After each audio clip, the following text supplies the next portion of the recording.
बिस्मिल्लाहिर्रहमानिर्रहीम। अस्सलामुअलैकुम dear students, Ali smart guide में आप सबको खुशामदीद कहा जाता है।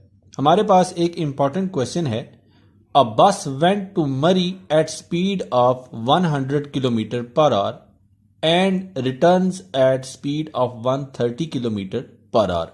What was average speed of the bus. Question की स्टेटमेंट में बताया गया है कि एक बस मरी गई 100 किलोमीटर फी घंटा की रफ्तार से और वापस आई 130 किलोमीटर फी घंटा की रफ्तार से। और क्वेश्चन की स्टेटमेंट में पूछा गया है कि बताइए बस की एवरेज स्पीड क्या होगी। अब हम इस क्वेश्चन को सॉल्व करते हैं।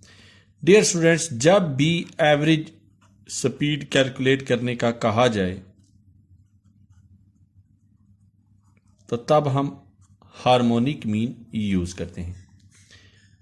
चूंकि हमारे पास दो स्पीड्स गिवन है तो हम सपोज करते हैं कि A1 है हमारे पास 100 और A2 है हमारे पास 130। तो जब दो क्वांटिटीज हमारे पास हों तो तब हार्मोनिक मीन का जो फार्मूला होता है वो होगा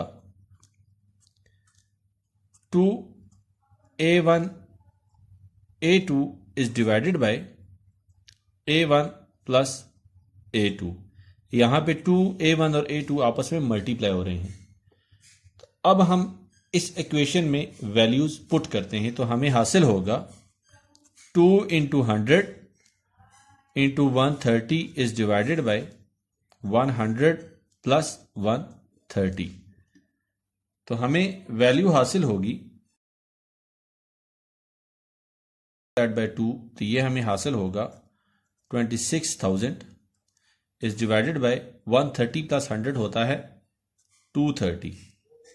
तो 0 0 से कैंसिल हुआ और 2600 को जब 23 से डिवाइड करें तो हमें वैल्यू हासिल होती है 113.04।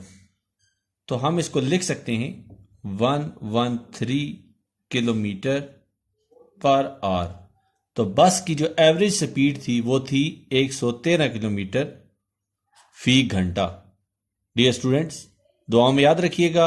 अल्लाह हाफिज। अस्सलामु अलैकुम।